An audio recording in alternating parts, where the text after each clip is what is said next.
அதாவது இந்த காலத்தில் இருக்கிற பெண் பிள்ளைக்கு பணம் செல்வம் மட்டும் இருந்தால் போதுமா கிடையாது. படிப்பு இருக்கணும், தன்னம்பிக்கை இருக்கணும், தைரியம் இருக்கணும். எந்த ஒரு பிரச்சனையும் ஃபேஸ் பண்ணுற அளவுக்கு தைரியம் இருக்கணும். பில்லி சூனியத்தோட சேர்ந்து இந்த ஆத்மாவை சேர்த்துக்க கூடாது. புரியுதா? அகால மரணம், சூசைட் இதெல்லாம் வாழ்க்கையில விரக்தி அடைஞ்சு வெளியே வந்த ஆத்மா. பெத்த தாய் தகப்பனே வந்து காப்பாத்தல, தெய்வம் எப்படி வந்து காப்பாற்றும்? நான் கேட்குறேன்.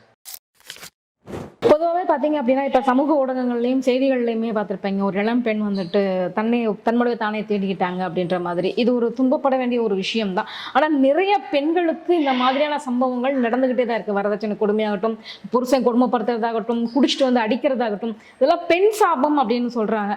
ஆனால் பாருங்க, அப்படிலாம் பண்ணுறவங்க நல்லா செல்வ செழிப்போட நல்லா தான் இருக்காங்க. பெண்களை வணங்குறவங்க தான் கொஞ்சம் கஷ்டப்பட்டுக்கிட்டு இருக்காங்க. இதெல்லாம் என்ன கேட்டகரியில் போய் சேரும்? ஆக்சுவலி முதல்ல நம்ம இந்த குழந்தை இறந்ததுக்கு அம்மா கிட்ட நம்ம பிரார்த்தனை பண்ணிக்கணும், அவளோட ஆத்மா சாந்தி எழுணும் சொல்லிட்டு. அதாவது இந்த காலத்தில் இருக்கிற பெண் பிள்ளைக்கு பணம் செல்வம் மட்டும் இருந்தால் போதுமா கிடையாது.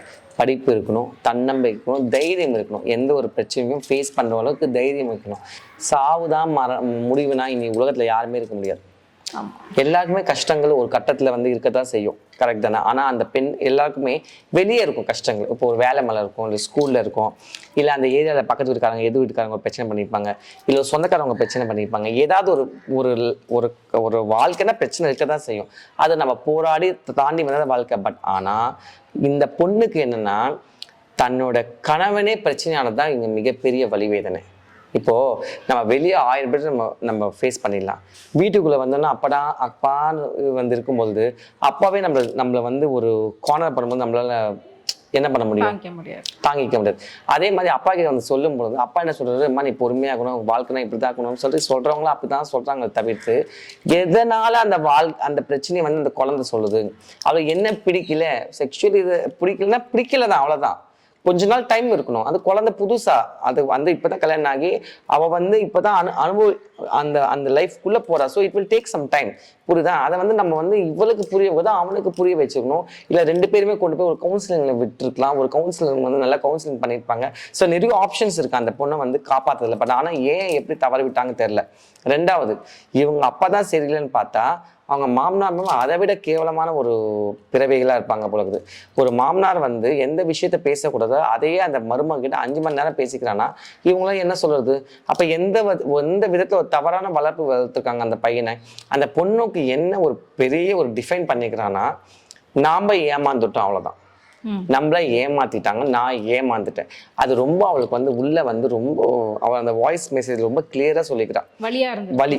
ஸோ எந்த ஒரு கணவன் சப்போர்ட்டோ, எந்த ஒரு கணவன் காலம் ஃபுல்லா அந்த பெண்ணை போட்டு காக்கணுமோ, அந்த கணவன் கிட்ட எதெல்லாம் எதிர்பார்க்க கூடாதோ அந்த குழந்தை அத்தனை வேதனைகளும் நரக வேதனையும் எதிர்பார்த்ததை அவளால ஜீர்ணிச்சிக்க முடியல, அவளால மறுக்க முடியல, அவளால் இப்போ சொல்லவும் முடியல, மெல்லவும் முடியல. இந்த பக்கம் வந்தா இப்படி சொல்றாங்க, அந்த பக்கம் போனா அப்படிதான் வாழணும்னு சொல்றாங்க. பார்த்தா இதுக்கு நம்ம இப்படியே போயிடலாம் சொல்லிட்டு குழந்தை அந்த மாதிரி இருக்குது. ஆனா இது ஒரு பாடம் எல்லாருக்கும்.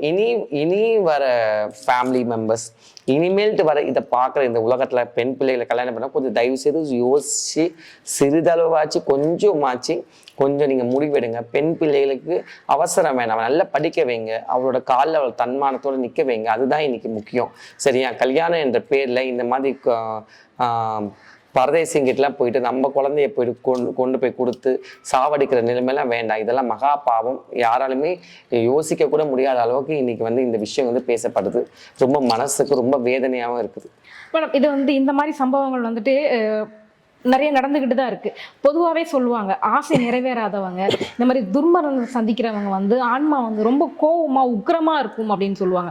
ஸோ பார்த்தீங்க அப்படின்னா இதுக்கு முன்னாடி இந்த மாதிரி நிறைய சம்பவங்கள் நடந்துதான் இருக்குது. அரெஸ்ட் பண்ணி கூட்டு போறதும், அப்புறம் பணம் கொடுத்து வெளியில வர்றது மாதிரி சம்பவங்கள் நடந்துட்டு தான் இருக்கு. ஸோ அப்படி இருக்கும்போது இந்த ஆன்மாக்கள் அந்த குடும்பத்தை என்ன செய்ய காத்துக்கிட்டு இருக்கும்? அந்த குடும்பத்தோட நிலை அதுக்கப்புறம் எப்படி மாறும்? சரி, நான் எப்பவுமே சொல்லுவேன், ஆத்மாக்கு அந்த அளவுக்கு சக்தி கிடையாதுமா. அது நிறைய பேர் புரிஞ்சிக்கவே மாட்டாங்க. எந்த ஒரு ஆத்மாக்கும் சக்தி கிடையாது. ஒரு உயிர்ல இருந்து அந்த ஆத்மா பிரிஞ்சிச்சுன்னா அது அழுதுதான் இருக்கும். பேயெல்லாம் பிடிக்குது, அதெல்லாம் பேய் பிசாசு என்பது ஏவல் பில்லி சூனியத்தோட வேலை. ஆத்மாக்கும் அதுக்கும் சம்பந்தமே கிடையாது. அதெல்லாம் குட்டி சாத்தான்கள், ஏவல் காட்டேரிகள், பிடாரிகள், என்ன மோகினிகள், யட்சினிகள் பண்ற வேலை அதெல்லாம். இப்போ ஆத்மா என்பது ஒரு ஆடு கோழி செத்தா கூட அது ஆத்மா தான். அதே மாதிரி நம்மளும் உலகத்துல இருக்கிற எத்தனை ஜீவராசிங்க அத்தனையுமே ஆத்மா தான். ஸோ இந்த ஆத்மாக்கள் பிரிஞ்சு அவங்கள போய் அடிக்குமா கொல்லுமான்னு அது முட்டாள்தனம்.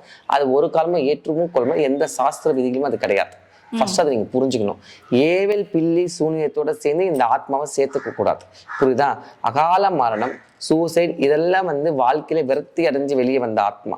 அவங்களோட வயசு முடிவு வரைக்கும் அந்த ஆத்மா அழுதுக்குன்னு ஓரமா நிற்கும். அப்போ அவங்க வீட்லேயோ இல்லை அவங்களோட சொந்தக்காரங்களோ யாராவது அதுக்கு பரிகாரங்களை பிண்ட தர்ப்பணங்கள் கொடுக்கும் பொழுது அந்த ஆத்மா சாந்தியிடும். அவ்வளோதான். மற்றபடி நீங்க நினைக்கிற மாதிரி கத்தியால குத்துறது, அவங்கள போய் சாவடிக்கிறது அதெல்லாம் டிவியில தான் கட்டுவாங்க. அதெல்லாம் நிஜத்துல ஒரு காலமும் நடக்காது. புரியுதா உங்களுக்கு? மாய மந்திரம் ஏவல் பில்லி சூழ்நிதான் சக்தி அதிகம், அதுக்கு தான் பலம் அதிகம், அதுதான் தூக்கி வாரி அடிக்கும், எல்லாத்தையும் சர்வநாசம் பண்ணும். இதையும் அதையும் போட்டு குழப்பிக்க கூடாது. பெண் சாபம் தான் அப்ப இல்லாம ஒரு மனசார வந்துட்டு ஒருத்தங்களுக்கு சபிக்கிறோம். சாபம் இது சாபம் இல்லை, அவங்க வம்சத்துக்கு கேடு. இவங்க வம்சத்துக்கே நாசமாகிற கேடு. இவங்க அக்கா தங்கச்சி சொந்த பந்தம் எத்தனை பேர் இருந்தாலும் அத்தனை வம்சத்துக்கும் இது ஒரு கேடு. இவளோட சாபம் பத்தினி சாபம் இந்த பெண்ணு. புரியுதா? ரெண்டாவது அவ தர்மத்தோட வாழ்ந்துருக்கிறா. அவங்க அம்மா வந்து இன்னொரு பையனை கல்யாணம் பண்ணி சொல்றதுக்கு நான் நாயா சொல்லிட்டு கேட்டிருக்கா. எத்தனை ஒரு வார்த்தை அது சொல்லுங்க பார்ப்போம். அப்படின்னு என்ன அர்த்தம்? நான் ஒருத்தர் தான் வாழ்வேன், அதோட செத்து போயிட்டா, அவ்வளவுதான், முடிஞ்சிருச்சு. அப்ப அந்த பெண் வந்து எந்த ஒரு மன உளைச்சல் இருந்திருக்கிறா. அதாவது அந்த மன வலி வேதனைகள் இது. புரியுதா உங்களுக்கு? அதனால இந்த பெண்ணோட சாபம் ஒரு காலமும் விடாதமா, அதெல்லாம் சர்வநாசம். சாபம் என்பது வேற, சாபம் என்பது தெய்வத்தின் வார்த்தை வாயில வர்றதுக்கு சமம் அது. ஆனால் அதை தவிர்த்து ஆவி பழி வாங்கமா, அது பாங்கம்மா, இதெல்லாம் அதுக்கும் முடிச்சே போட முடியாது. நிறைய பேர் பெண் சாபம் பத்தி பேசியிருப்பாங்க. இப்ப சமீபத்துல லாக்அப் மரணம் ஒன்று நடந்தது, அஜித் அப்படின்றது. பாத்தீங்க அப்படின்னா ஆண் சாபம் என்ன பண்ணும்? ஏன்னா ஒரு ஆன்மாவை துன்புறுத்தி கஷ்டப்பட்டு அந்த ஆன்மாவை வந்து கொண்டிருக்காங்க அப்படின்னும் போது, அதாவது எல்லாத்துக்குமே கர்மான்னு ஒண்ணு இருக்கு. அந்த கர்ம வினையில யாரு பண்ணாலும் அதை தண்டனை தப்பிக்கவே முடியாது. அது நீயா இருந்தாலும் சரி, நானா இருந்தாலும் சரி. ஒரு சின்ன ஒரு விஷயம் சொல்றேம்மா. இப்போ எவ்வளோ விஷயங்களை வந்து துன்புறுத்தி இந்த உலகம் வந்து இல்லை ஒண்ணு இல்லை, எத்தனை காடுகளை நம்ம அழிச்சிருக்கிறோம். ஆமா, உண்மையிலையா? எத்தனை இயற்கை வளங்களை நம்ம அழிச்சிருக்கோம். இன்னைக்கு எந்த இயற்கை வளங்களை தொட்டு அழிச்சோமோ அதால் தான் இன்னைக்கு மரணம் நமக்கு வந்து நிற்குது. ஆமா. அப்படின்னா என்ன அர்த்தம்?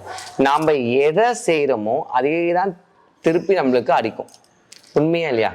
எத்தனை இடத்துல வந்து தண்ணீரை இல்லாம ஆக்கியிருக்கோம், எத்தனை இடத்துல வந்து தண்ணீர் வந்து பில்டிங்கா ஆக்கியிருக்கோம், எத்தனை இடத்துல தண்ணீரை மாசுபடுத்தி இருக்கிறோம், எத்தனை இடத்துல தண்ணீரை சுத்தமாக கழிவு நீராக ஆக்கியிருக்கோம். ஆனா கடைசியில 2004 சுனாமி வந்து உலகத்துக்கு தன் சக்தியை காட்டுச்சா இல்லையா? எத்தனை பூகம்பம், எத்தனை வந்து எர்த்குவேக், எத்தனை இடத்துல வந்து விஸ்வரூபம் பஞ்ச பூதங்களோட ஆட்டம் தாங்க முடியுதா? எத்தனை இடத்துல பிளாஸ்ட், எத்தனை இடத்துல அக்னியால சாவு. அப்ப நம்ம என்ன சொல்ல முடியும்? எதை நம்ம விதைக்கிறோமோ அதை தான் நம்ம அறுவடை பண்ண முடியும். அதே மாதிரிதான் எந்த ஒரு சாபமா இருந்தாலும், அது ஆணா இருந்தாலும் சரி, பெண்ணா இருந்தாலும் சரி, ஜீவராசிகள் இருந்தாலும் சரி, உலகத்துல அம்பாலால படைக்கப்பட்ட அத்தனை உயிருக்குமே அவதான் காவல். அந்த உயிர் வந்து பறிபோகும் பொழுது அதை இந்த மாதிரி வந்து கொடுமையா சித்திரவதை பண்ணுவாங்க. கண்டிப்பா அதோட எதிர்வினை மிக மோசமாக இருக்கும். புரியுதா உங்களுக்கு? நாம நினைக்கலாம் இப்ப பண்ணாங்களே இப்ப வந்து காப்பாத்தலாமா, அதெல்லாம் முட்டாள்தனம். பெத்த தாய் தகப்பனே வந்து காப்பாத்தல, தெய்வம் எப்படி வந்து காப்பாத்தணும்? நான் கேட்கறேன். பெத்த தாய் தகப்பனே காப்பாத்தல, அந்த பெத்த தாய்க்கு வந்து அப்பா அம்மா தானே ஃபர்ஸ்ட் தெய்வம். அவங்களையும் வந்து காப்பாத்து. எப்படி சாமி வீடு வந்து காப்பாத்துமையா? அம்மாவுக்கு ஒரு வேலையே இல்லையா? அந்த பிரம்மாண்ட படுத்து அந்த பிரம்மத்தை உட்கார்ந்து நிற்கிறாவ. சொல்லுங்க பாப்போம். அம்மா சொன்னாலா நீ போய் போலீஸ்காரனை அடிச்சு சாவடி சொல்லிட்டு கிடையாது. என்ன சொல்றீங்க? பண்ணிட்டா. அதுதான் சொல்றேன். என்ன அப்படி காப்பாத்தினா உலகமே படைச்சிடக்கூடாதுமா அவ. அப்புறம் ஏன் எனக்கு போலீஸ் ஸ்டேஷன் இருக்குது? போலீஸ் ஸ்டேஷன் இல்லாம இருக்கிறாம ஏன் எனக்கு திருட்டு பண்றாங்க? திருட்டு இல்லாம நாய தர்மமே இல்லாம இருந்திருக்கலாமே. உண்மைதானே? தர்மம் வந்தா எல்லா இடத்துக்கும் வேலையே கிடையாது. அங்க தர்மம் இல்லாதால்தான் தான் எல்லா இடத்துலயும் பிரச்சனை. சுவாமி வந்து உலகம் படைக்கிறப்போ போலீஸ்காரவங்க சேர்த்தா படைச்சா? அம்பாள் உலகம் படைக்கிறப்போ இந்த ஊர் இப்படின்னு இந்த ஊர் இப்படின்னு படைச்சா கிடையாது. எல்லாமே சமமாக தான் படைச்சா. அதை பிரிச்சு அதை நாம தான் மக்கள் தான் வந்து எல்லாமே ஏற்றம் தாழ்வும் பணக்காரன் ஏழை சொல்லி பிரிச்சு வச்சுக்கணும். இதுக்கும் தெய்வத்துக்கும் சம்மந்தமே கிடையாது. கரெக்ட் தானே? மரணம் எல்லாருக்கும் ஒண்ணுதானே. பணக்காரவங்க ஒரு மரணம், ஏழைக்கு ஒரு மரணம் வந்து கிடையாது. மரணம் எல்லாருக்கும் ஒண்ணுதான். அதே மாதிரிதான் பிறப்பு இருக்கும்போது மரணமுக்கும். அதுக்குள்ள நம்ம எப்படி வாழ்வாதாரத்தை நம்ம கொண்டு போறோமோ, எப்படி அந்த ஆன்மீக பயணம் தொடர்ச்சி அடையணுமோ, அங்க அதுலதான் நம்ம வந்து ஜெயிக்கிறது இருக்கு. கண்டிப்பா. எங்களுடைய கேள்விகளுக்கு ரொம்ப சிறப்பான பதில் சொன்னீங்க. நல்லது.